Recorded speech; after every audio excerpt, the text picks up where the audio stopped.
see, I'd wrecked my reputation.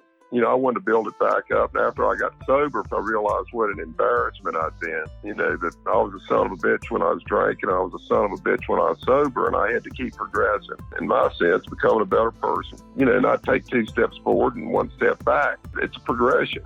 I think once you hit rock bottom in life, you know, whether it's physical or spiritual or whatever, but I believe when you hit rock bottom, you've seen it and you want to push away from it. I think that it creates a lot of focus on things that are important to you because you never want to sink back down there again. But like I said, you know, until people realize that life is one super tough son of a bitch and it's not supposed to be all roses and daisy, there's always going to be obstacles, roadblocks, little crap happening, you know, little nagging things, ticks as I call it. And I think anybody, regardless of your problem, if there's an infusion of hope, you can't beat it.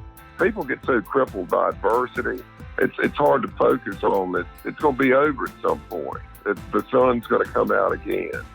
Hey everyone, this is Rod Cade and welcome to Rocket Motivation. Got a great show for you today. Today's guest has been described by the New York Post as a legendary political strategist. He played crucial roles in getting Mark Warner elected governor of Virginia in 2001 and getting Jim Webb from Virginia elected to the United States Senate. He was also a senior advisor to John Edwards in his 2008 presidential campaign. But we're not here to discuss politics. We're here to discuss with today's guest his battle with and overcoming alcoholism.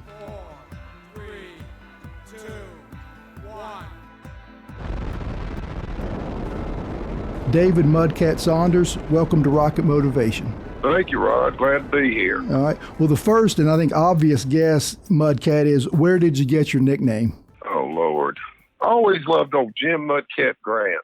He was a pitcher in the Negro Leagues, the old Negro Leagues, and ended up pitching for the Cleveland Indians and the Minnesota Twins and the Oakland A's. But I love the way that he delivered, you know, a pitch when he was pitching, and I would emulate him any way I could. And so anyway, this coach was asking me, of course, I want a pitcher, but he's asked me about raising my leg. And I said, well, you know, like Mudcat Grant does it. So he started calling me Mudcat, and I didn't fight off that nickname. I loved it, and it just went with me everywhere I've been since. It's a funny story, though, that Ferguson Jenkins, you know, the Hall of Fame pitcher. Yeah, with the Cubs. And the Cubs and the Rangers won 100 games in both leagues. But anyway, he and I hunt together. Well, I guess it's been about 3 years ago. I see his number pop up on my phone. And anyway, I picked it up and I said, hey, Fergie. And he said, this is not Fergie. He said, is this Mudcat? And I said, yeah, this is Mudcat. He said, well, Mudcat, this is Mudcat. Oh. Well, they were at a card show signing cards, and he called me and he sent me all kinds of stuff, told me to make it name Mudcat, you know, proud. And I told him I would. But anyway. All right. Well, there you go. Now, hey, Mudcat, so where are you now in your life? And that means, like, today, like, what do you do? You know, where do you live? Where, you know, kind of an overview, how you spend your time. That kind of bring the listeners up to date on kind of where you are now. Right now, I'm sitting in Craig County at my home. I live in a Southwest Virginia county. It adjoins Monroe County, West Virginia, and the county 2/3 national forest. We've got just shy now 5,000 people living in the county. So I do my thing. I like to trout fish, and I love to hunt and be outdoors. And I've got right here on the trout stream where I live, and just working on stuff. I've been working on a book now for 12 years, believe it or not. We did one, Steve Jardy and I, with the help of, you know, the kids from Harvard. I went up there in 2006 as a guest instructor for a semester, and they helped us write this book. But anyway, it hit, you know, the bestsellers list for a while. But like any other political book, it went up quick and down quick. Right. But anyway, I'm a spiritual guy, and I've been working on a book now for 12 years. But anyway, in fact, a couple of years ago, I got an email from my agent in New York. He said he just wanted me to know that I was now 8 years late on my deadline. Well, at least he hadn't kicked you off yet or said, look, it's just over. So that's good. What this book's about, it's a spiritual book that, you know, gets into politics. But the name of it is A Half-Assed Christian's Guide to Living. Okay. And it's about, you know, life as a spiritual Christian, basically, a half-assed Christian. Well, what I'd like to do now, Mudcat, is I'd like to go back, if you would, take us back to your early years when alcohol was pervasive in your life. And so what were you doing career-wise? How alcohol affected your job, your life, your relationships? Kind of go ahead and take it from here. Well, I was raised in a Southern Baptist home. My dad ended up being chief trustee at a very large Baptist church. My mom was like the matriarch at the church. And I was raised in the shadow of the cross, and I got to say the shadow because I never quite got to the foot. Right. But my parents, they were more spiritual than they were religious, which it's unusual for, a real staunch Southern Baptist. In most cases, it's religion first. But anyway, I had a wonderful childhood. My parents were both wonderful, and they made sure we had a wonderful, wonderful time, kept us away from anything that might scare us or upset us. And it was wonderful, but it had developed an inferiority complex, Rod. You know me, believe it or not, and really lacking confidence. And I went through high school. Of course, life as a kid for me meant, church Sunday morning, Sunday evening, prayer meeting on Wednesday. The worst of all was the dreaded week-long revival meetings when you had to go every night. So I was pretty much sheltered in that sense. And, I'd be there and they'd talk about the wages of sin. Well, it hit me at that time. Well, later, a few years down the road, that, the wages of sin, they never talked about the pleasures of sin. And let's face it, the demons got good bait. So I was 19, and I've been trying to figure out the date. I think it was December the 27th, 1967. Here I was with no confidence. I was 19 years old. And, one night in late December of 1967, I got drunk, stoned, and laid for the first time all the same night. I think they call that the trifecta. They really do. Anyway, it just changed my life. All of a sudden, I had confidence. And, I'd always been a little bit rebellious and went against, I was a left-handed thinker in a right-hand world. Well, it made me infamous in high school, but not necessarily popular. Well, it was the late 60s. I was at Virginia Tech, and all that behavior that I exhibited before, in that historical period, made me extremely popular. So anyway, I took a try at being a baseball player, college baseball player, and, it was just out there as basically, what it was. And so I decided I wanted to be a sports writer. Right. And, it was with different kinds of hours and stuff, and it was a good place for me to be. And it really catalyzed my drinking, the different times and such.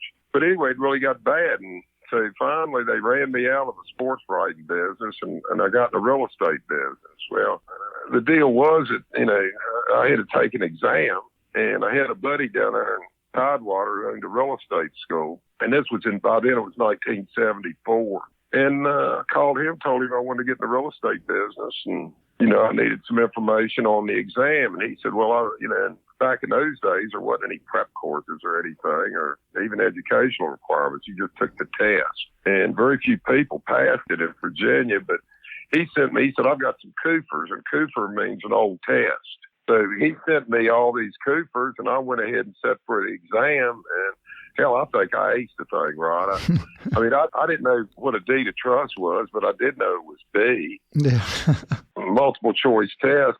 And so I got in the real estate business. And anyway, I experienced some success at first, and my drinking just kept getting worse and worse and worse. And then, I was pretty much hard partying, by the late 70s, early 80s. And I can't say that I did all the cocaine. I did that much, probably no more than 2 dump truck loads. But I got to fooling with that. And any drug I missed, I didn't intend to, I don't think.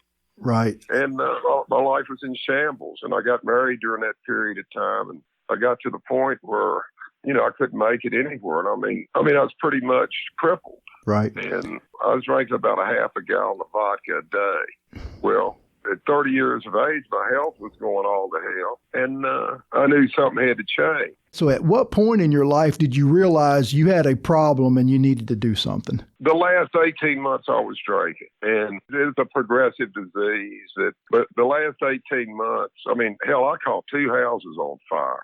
Ugh. But, just things that were happening were awful. I was awful to my wife, not physically or anything like that, or I didn't really verbally abuse her. I'd just be gone. I'd just be drunk. Right. Not bringing any money in. I got to the point that I couldn't work. And and bounce checks, everything that you can imagine. And I was physically bankrupt, more so than financially. Right. And emotionally, spiritually, I was bankrupt every way you could be. And finally, I decided I was going to do something about it. But I was right down the creek right here. And this is the first week of December weekend in 1982. And it was the last day of deer season, rifle season.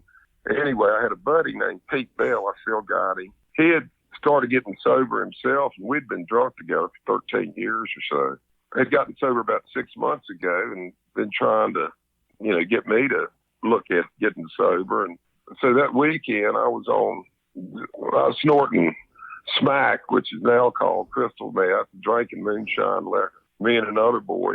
And we were celebrating the end of hunting season. Well, Pete came over there on Friday afternoon. He said, look, something's going to change with you. He said, you're getting crazy-eyed. And I told him, he said, very matter-of-factly, I told him, I said, well, I'm going to kill myself tomorrow. And he said, no. And I said, well, I am. So I was serious about it and was very unemotional about it. I just knew I had to do it because, I was messing up lives. Right. Other people's lives. And so he came over there. He heard what I said, came over there about an hour before daylight. I hadn't been to sleep. And I was foaming then and just about. He said, don't go up that mountain today. And I said, I'm going up that mountain today. And I said, you ain't going to stop me. And so he said, you're not going. And I kept telling him. And finally, he just said, well, go ahead. He said, but are you going to kill yourself? And I said, oh, yeah. And I took off, walk out the door, and I'll never forget it. He says, Mudcat, he says, before you pull that trigger, he said, ask for help. What did you do? Well, I got up in the woods, and I see my mom. I didn't want her to know that I committed suicide. So I fashioned this way to make it look like it was an accident. I was in a beautiful place on the side of Sinking Creek Mountain, looking down on the Craig Valley. And just was sitting up there, sun was up. But it was like, at that time, everything seemed gray to me. It's a period of my life that seemed gray. But I remember the sun was shining or started to shine. But so anyway, I figured this thing, I looked like I dropped my gun and picked it up and, like on the side of some brush, and the gun went off. Mm-hmm. So I said, okay, I got to do it. And I remember what Pete said. So I sit down on this log, and I said, I've heard about you my whole life. I said that, the power outside what I've got here. I said, I need it. I said, if you're there, help me. Well, I got to focusing on the help part of it. And, I've told people this, and they'll look at you like you're crazy and stuff, but something happened.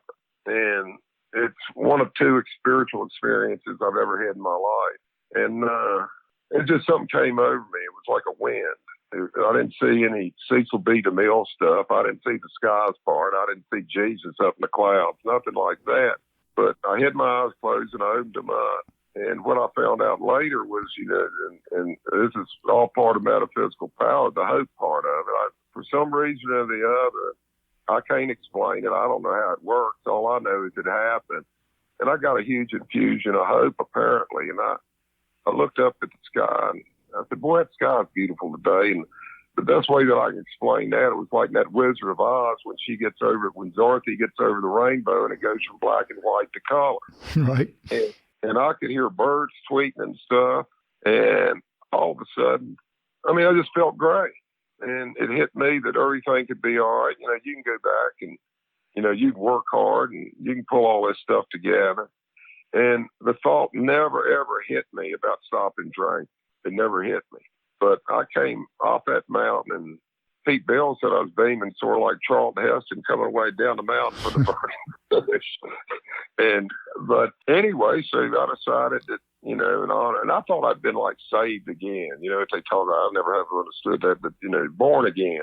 And so I went out that night, and in honor of the Father, Son, the Holy Ghost, I got triple screwed up that night. Right.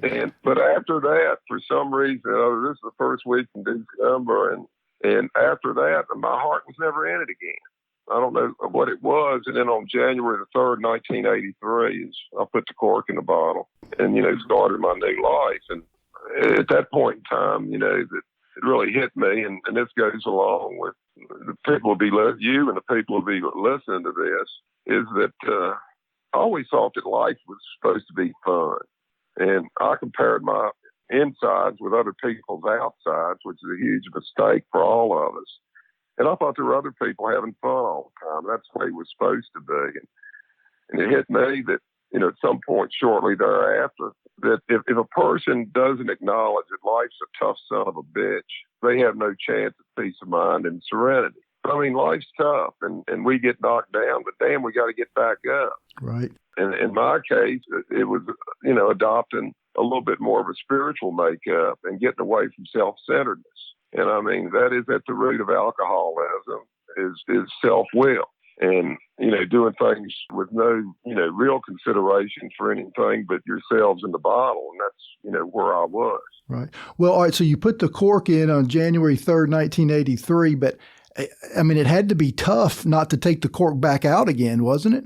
What did you do to stay straight? Well, it was tough. Pete Bell helped me, and it was another guy that I knew that had gotten sober, and he helped me. But then I met a guy, it was Charlie, and he was a house painter.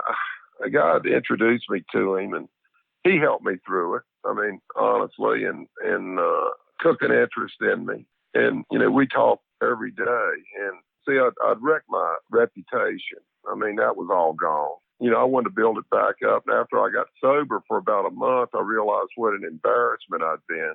So all my effort that I put into being drunk and doped up, I put into my work into real estate and became quite successful. At real estate, started out as a farm and land salesman and then got into some, commercial development. Then progressed, and a lot of people think, spirituality is, some celestial happening deal. But it's not. I mean, you don't all of a sudden the light come out of the heavens and you walk with angels forever. It may happen at some point to somebody, but I ain't never seen it. And I realized early on that, that I was a son of a bitch when I was drinking. I was a son of a bitch when I was sober, and I had to keep progressing. Not take 2 steps forward and 1 step back. And there were a couple times I took 1 step forward and took 3 back. It's a progression, in my sense, becoming a better person. I know you say you went up to that day of hunting and you kind of had your spiritual moment, and you come off the mountain and you're feeling a lot better. But I mean, what was it inside that made you want to say, look, I'm done with this and I gotta get better? It was hope. It was based on hope, that I had a hope that I could straighten it out. And I think anybody, regardless of your problem, if there's an infusion of hope, you can't beat it. Let me ask you this. So you're successful in your real estate business after you quit drinking, quit doing the drugs.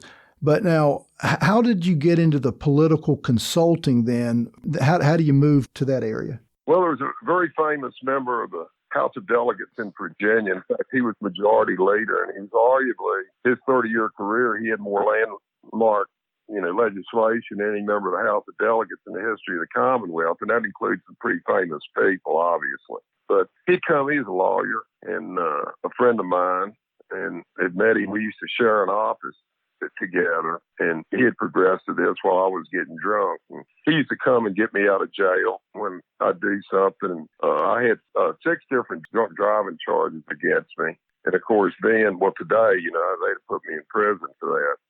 But back then, the laws were much more lenient. But I couldn't pay him, and so he had a campaign that fall. And so I helped him. I'd run get food for the workers, and I'd put together signs in the back of his office, the campaign office, and whatever anybody needed, I'd go do.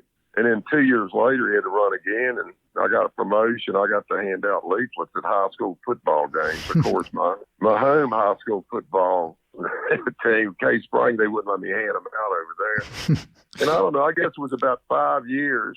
And he said, I want you involved in my campaigns. And he had taught me, and and he said, I want you to come to Richmond with me. So I went to Richmond with him, and just over time evolved into his go-to guy. And then in 1989, I did, a lot of the Western Virginia campaign for Doug Wilder. And of course, he was the first African-American governor ever elected in America. And then, we just went from there and kept doing campaigns. And in 2001, it was Mark Warner. And in 2004, it was John Edwards and Bob Graham. And then, just 2006 was Webb. 2008 was Edwards again.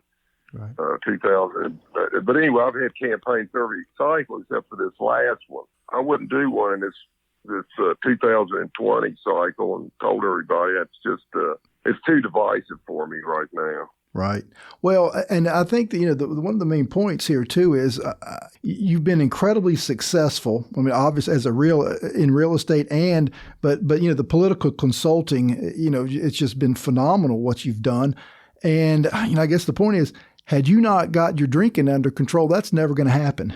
Well, without question. I mean, I had fatty tissues. When I said I was physically bankrupt, I would have lived maybe to age 40, and my liver would have been so cirrhosis that it taken me away from here. Honestly, I really wasn't thinking about the physical impact when I made the decision to do it. I was miserable. I was bankrupt every way you could be, financially, physically, emotionally, most importantly, spiritually. It was like I didn't have any soul. And I wanted away from that. And you asked me, about stick-to-itiveness. And if you got to want it, damn right I wanted it. Yeah. Well, I mean, is there any relationship between your dealing with your alcoholism and getting into the political consulting? No.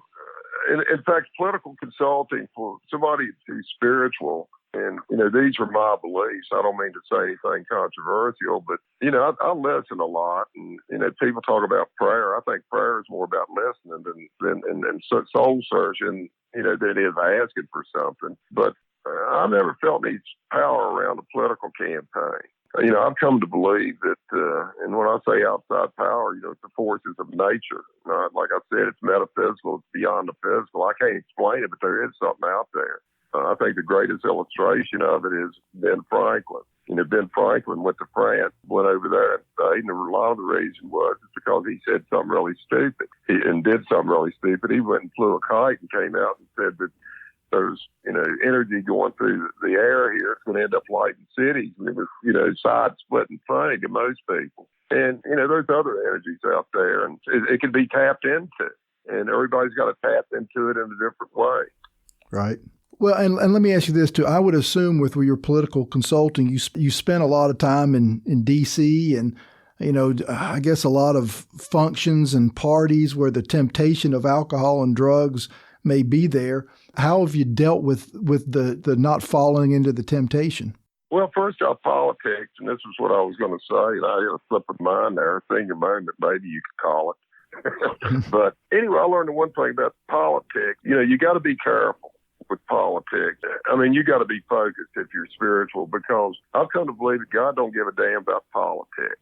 It's about individual hearts is what it's about. The power, outside power, is about uniting people. Politics is about dividing people. And I just don't think those two sit down in the same place. And I know this, if I've done something wrong, let's say, or I've never felt, like I said, power, or like a spiritual power, or metaphysical power, ever around politics. But yet, just like everybody else, I screw up a lot now.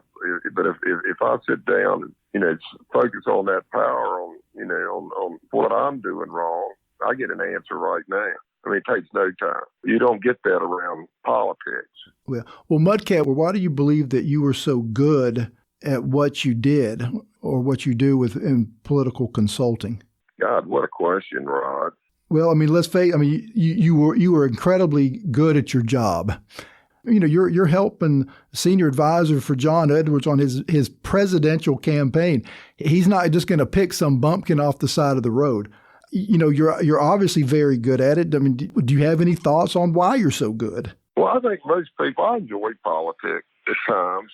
I really do, and I think people gravitate to things that they're good at, and I don't know how that works either, but it just seems like that's what happened. And I just gravitated towards politics. I was in the right place at the right time. And, I'm like the millionth person to walk into a grocery store, sort of. I like politics and just walked through the door and there I was. And I never was intimidated by it. And I think that goes back, to my drunk days, Well, I mean, explain that, link that up. What do you mean? I think once you hit rock bottom in life, and it doesn't matter, whether it's physical or spiritual or whatever, but I believe when you hit rock bottom, you've seen it and you want to push away from it. is what you want to do. And I think that it creates a lot of focus on things that are important to you, because you never want to sink back down there again. Well, Mudcat, I mean, based on your experiences, what advice would you give listeners who are dealing with alcoholism? Go get help. Go find somebody to talk to. Listen, the estimate's there about 20 million alcoholics in America is about what's out there now. And find somebody. Talk it out. Go find somebody who's sober and say, how the hell did you do it? And keep in touch with them. You know, at the same token, you know, if you want to learn how to be a carpenter, who you go talk to? A carpenter. Yeah. Find people and share. And the one thing that I've also learned is, you know, you got to keep it.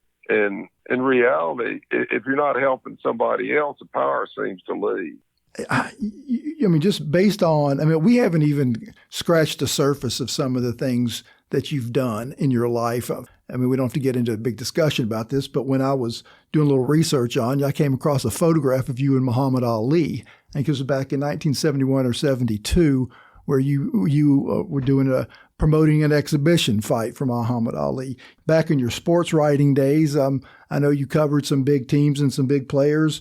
You've been in real estate. You've been successful, and then I think, of course, the coup de grace for you has been your political consulting. But you've lived an incredible life and an incredibly interesting life, and that's just so far. And I'm sure you got more to come. What inspiration or motivation or even advice can you give to the listeners on how to live their best life? Chase happiness. You know, I mean, I'm not a rich guy. I'm not. You know, I'm okay, but I mean, I'm not filthy rich or anything. But money never really motivated me. And my buddy Charlie told me, he said that everybody seeks different roads to happiness. Some people it's money. Some people it's a beautiful woman or a handsome man or whatever, you know, and they'll go in that direction. Well, he told me, he said, always search for peace of mind and serenity. And he said, take everything else out of it. And, you know, I went through a period there where I had a good bit of money. It didn't make me happy, but look for peace. Look for it anywhere that you can get it. That's what I've done. I haven't had a W-2 form since 1972. Of course, I was drunk. I couldn't have gotten a job. But I think people ought to just look for what makes them happy. Yeah. Well, but let me circle back on that. But I mean, you said that everybody thinks, a lot of people think that life's supposed to be fun. And if you don't realize that it's not, you can have some problems. How do you square that with try to look for things that make you happy? That's the first thing. Like I said, you know, until people realize that life is, you know, one super tough son of a bitch, and it's not supposed to be all roses and daisies, that there is no chance of being happy, because there's always going to be obstacles, roadblocks, little crap happening, you know, little nagging things, ticks, as I call it. Mm-hmm. You just got to realize that. And when things go bad, listen, I had a tremendous financial problem one time, and this was in the late 80s, early 90s. It was this guy named Albert Walter from Southwest Virginia, and he's a multi-zillionaire, done real estate very well, and he had his problems too in life, and I don't think Albert's gone on, but I'm sure he wouldn't mind me, you know, saying that I was talking to him about all my problems, and he said, I said, Albert, I never thought it would rain. And he said, well, you know, I've thought that before too. He said, but, you know, don't make the big mistake. And I said, what's the big mistake? And he said, don't think his son's going to not come back out again. He said, because it will. So it'll come back out. And he said, it'll always shine brighter than it did before. Mm-hmm. And, you know, that goes, this too shall pass idea. People get so crippled by adversity. It's hard to focus on it. It's going to be over at some point. The sun's going to come out again. Yeah. You know, I really focused on that, the fact that the sun is going to come back out. And I mean, in your particular case, and especially at your age, when what happened to you, I mean, it had to take forever for the sun to come back out for you in your mind. Yeah. Mudcat, I'm so glad that you just shared that story, because that's what Rocket Motivation, that's what this podcast is all about. I get different guests on here every week, and they talk about their adversities and getting over them. And the truth of the matter is, it's not always easy, but it's the working through it, and it's getting through the rain, because the sun does come out again. And for me, I was only 15 when I broke my neck. But, for me, the rain, it didn't, I guess surprisingly so, it didn't last that long. I got back into the sunshine pretty quick and got going on with my life. And, of course, you always have a sprinkle or a thunderstorm along the way, the way I live. Or a hurricane or a tornado or a volcano. Right. I think what you said is very important, is the sun does come out tomorrow, doesn't it? Oh, it'll be out tomorrow. It'll shine brighter than it ever has. And that's just the way life is. This bad stuff, the clouds go away. All right, hey, Mudcat, now I know you're working on a book, but you've already got a book out. What's the name of the book that's out? Foxes in the Hen House. And I'm going to go ahead and read the entire title. I know it's Foxes in the Hen House, but then I guess the subtitle is How the Republicans Stole the South and the Heartland and What the Democrats Must Do to Run Them Out. Now, I can tell you, down where I am in South Alabama, I'm not sure how popular the book will be, but I'm just kind of joking about that. But that may be why you wrote it. But now, where can people get Foxes in the Hen House? Well, I think you can get it now on Amazon. They printed a bunch of copies once we hit the bestsellers list. You can go to Amazon and you can get one for 99 cents. Well, are you actually expecting to finish this next book? Oh, I've got about 95,000 words now, and I've been working on so long. There's a lot of repetition, and spirituality is progression, not a happening, as I said. And it's really strange how over the last, since about 2008, since I've been writing this every now and then. Of course, the thing will be published, and the media likes me. In fact, you're the only podcast that I've done since the 2020 cycle started. And of course, this is more important than politics. But anyway, it's I progressed past some of this stuff, some of the things I used to think. And anytime you're writing a book about the Almighty, you better damn sure not screw it up. Well, and what's the name of that book again, Mudcat? It's called a Half-Assed Christian's Guide to Living, Rescuing Jesus from Sunday Charlatans and Political Hordes.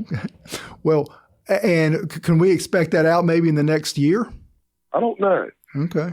Well, I don't know. I strained for about 6 months, and I just thought there was a lot of things, that I had to add, a lot of subjects that I haven't touched. But anyway, I don't want it to be a long book. I like for the whole thing to be about, 50 to 65,000 words. People sit down to read a spiritual book. If it's a good one, they want to, they read it over and over again, and I hopefully pick up something. Right. But big, thick books, it's just too much. Yeah. Well, and if Mudcat, and maybe you don't want people to get, not that they're getting in touch with you, but if anybody wants to follow you, are you on any social media, or if anybody wants to find out more about you, is there any way they can do that, or would you just rather them not? Oh, that's fine. They can go to my blog site. I've got a Twitter account. I got a Facebook account. I only do those when I'm doing a campaign. And in fact, even in 2016, I didn't do it. But, I've got a blog. People can contact me through the blog. Okay. It's just Mudcat blog. Okay. All right. Well, Mudcat, I can't tell you how much I appreciate you coming on my show. This has been just a wonderful, entertaining, and very, I think, motivational interview, which is exactly what we want. So thanks so much, Mudcat. Thank you, Rod.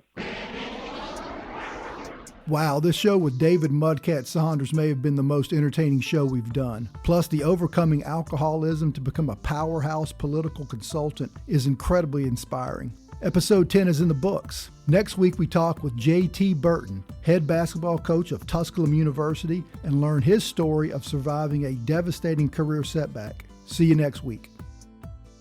Thanks for listening to the show. If you're interested in getting my book, Get Back Up, just go to Amazon and put in Get Back Up and my name, Rod Caden. It'll pop right up. I would love it if you would subscribe to the podcast and rate and review the show wherever you listen to your podcasts. I would really appreciate it if you'd share it with a friend. I would like as many people to hear my message as possible. And we'll see you next week. Never give up and always get back up.